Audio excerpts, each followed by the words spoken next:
first for condemning the wanton killing that happened at the Lekki toll gate. I am also an honorable member of the Federal Republic of Nigeria, and I stand to speak against what my colleague, Mr. Desmond Elliot, has spoken about. Mr. Speaker, may I let you know and reiterate that my colleague, Mr. Desmond Elliot, was once an actor. So we need to find out whether he thinks he's on the acting field, on the stage or in the theater, rather knowing that he's in the house here. May I let you know that, Mr. Speaker, that my colleague, Mr. Desmond Elliot, talking about the social media today, is also a celebrity who have used his acclaimed status to drive his ambition to the national, to the house, and he did a lot of campaigns and people supported him. If not, Mr. Desmond is nothing but a man who has no pedigree or antecedent in politics, if not for the law of godfatherism that brought him into the house. So for such people, it is expected that they betrayed your loyalty that has been vested in them and the trust to come to the house and defend the fellow youth. Mr. Speaker, I am also a youth, and I understand the crying out there. My colleague is talking and talking and talking and showing all Superman power as if he just got a major role. Sir, this is reality and not acting that we are facing here. Mr. Speaker, my colleague spoke about celebrities and actors. May I let you know that these people or this social media that my colleague is talking about is the new judiciary system of the Federal Republic of Nigeria. This is where matters are being deliberated and attention is being gotten to our little problem, since the local government as an angle of the government is not functioning and has not been functioning. So an average Nigerian citizen do not have access to reach his leaders to express his problems and get immediate attention. Mr. Speaker, like my colleague said, in the next 5 years, if we continue to look at Nigeria, there will be no Nigeria today because you politicians would have looted all the funds in the system and the children will have nothing. And we will not wait until the next 5 years for us to speak out. That is why we are running the era of Sorosoke. We are no longer keeping quiet for you unscrupulous, men without integrity, unidentified, physically identified looters. May I put my words clearly, Mr. Speaker? Because our politicians have turned to broad daylight looters. They have turned to broad daylight robbers. They have turned to broad daylight liars who have no integrity, like my fellow colleague, Mr. Desmond Elliot. And I am suggesting that we look for the nearest psychiatric hospital to check my colleague in for immediate attention, as we do not intend to lose him to some of the people who have died in the Lekki toll massacre. Let me thank you for your intervention. Mr. Speaker, may I also plead with you that the issue of the Oba of Lagos is so alarming and shameful to us as youth. Àwọn Yorùbá ní pé tí ọwọ́ ẹni ò bá ti tẹkù ìdàsà, a kì í bèrè ikú tó pa bàbá ẹni.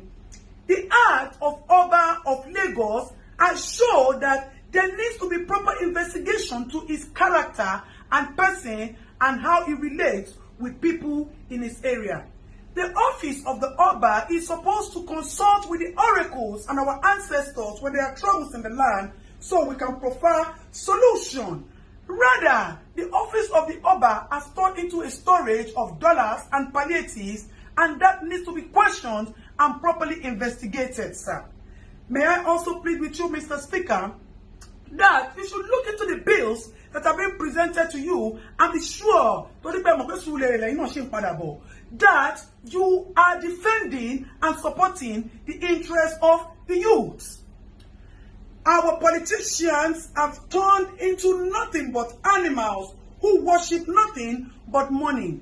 May I also bring to your notice, Mr. Speaker, that there is a fellow member of the government as well who kept some palliatives in his house and decided to share it on his birthday. My people will say, Olori Buruku Nyewasa, with all due permission and respect, It is nothing but an action of greed. Mr. Speaker, my fellow colleague is addressing we youths as common children. Desmond Elliot, we the youth that we as is talking about are the people like us who say we die here or Nigeria gets better. Because we want a good Nigeria and a new Nigeria for our children. May I also let you know, Mr. Speaker, that our interrupted process at the Lekki Gate is supposed to be a kitchen garden where we wanted to cook soup for our future generation to eat. We just put the firewood on the fire and the pot. We have not put the pepper, we have not put the beef, the seasoning, and the onions and the oil to taste so that we can build a new Nigeria for our children. And our children will be the ones to eat the soup. We are not greedy, Mr. Speaker. We are just a generation who does not take nonsense. And we are just a generation who want a new Nigeria. Nigeria has been pregnant for years of corruption, of years of inhumanity, of years of insane leaders, of years of lies and deceit, of years of looting and bad governance, bad road, bad hospital, bad police system. And we thought that if we conduct a cesarean section for this pregnancy, we'll be able to bring out all these and give birth to a new Nigeria. Mr. Speaker, before I go, I would request a 1-minute interaction with my colleague so that he would know that we are all here to protect the interests of the citizens of the Federal Republic of Nigeria. Desmond, you already know correct. If nobody say that they do you for dream, they talk about social media for you. You think say we no go here. You think say some people where they lawyer no go take content or say you go the jambula mouth for house. Be careful, make you not begin to see people like us for your dream. Make you get very, very careful. Meanwhile, me and you will go see jam for Suliri. Make I face, make I tell you, not the way if you do me. Gbajabiamila, Oga, na my baboko.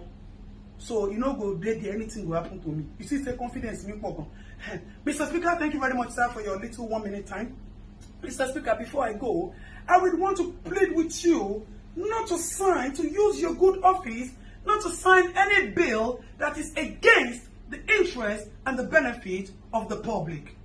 May I also let you know that we seek justice for the people who have been killed. Mr. Speaker, I know that your office still has some powers to do some things because as it is, our governor too looks like he's not okay. He is mentally disabled because today he will say A, tomorrow he will say B.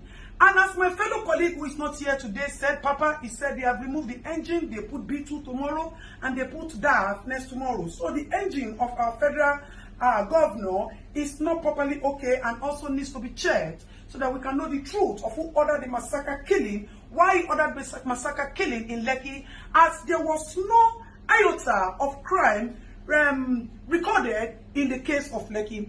Mr. Speaker, with all due loyalty and respect, I would appreciate if quick intervention is quickly given to our governor, Governor Sanwo-Olu, as that man is not okay. And we can advise him that he should step down since he has admitted that he committed the mistake and the blunder. Mr. Speaker, thank you very much for giving me the audience. We appreciate your office and we pray that you distinguish yourself from all of that, even though you also have your own past antecedent, which you have been forgiven because of the love of the little that you have been doing in the recent times to us. You have come to realize that government is for benefiting the people, and if you retire yourself, na Surulere they come. So if you not do well, you wait till your eyes see for Surulere afterward. Last you. Mr. Speaker, may I please appeal with you to help me tell my fellow colleague, Mr. Desmond Elliot, that all those washing basins he put in Lekki and he's using it for us to wash our hands due to COVID, he should come and pack it. If that is what he has done, that is making him to be jambula, talking jambula, mouth rough, handing his mouth, he should come and take it because as it is, we are suspecting that there is no COVID. The government only used COVID to cash out on us. That is why they have not shared. Mr. Speaker, may I also plead with you that you should use your honorable office to help us bring to justice. I need to ask this question, Mr. Speaker. I put it forward to you, sir. Who is supposed to be prosecuted? The people who kept the palliative without sharing it to the rightful owners, or the people who looted the palliative warehouses and took food that are supposed to be your fundamental human rights, sir? You see, when we say that there is injustice in the land, that is why we will not stop at using the social media to push for all the attention, all the justice that we need to get. Mr. Speaker, thank you for the time out.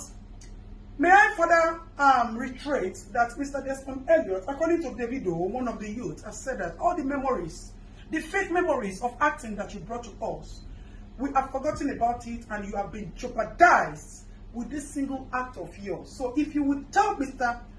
Desmond Elliot to please check himself into the nearest psychiatric hospital, it will be very good, sir.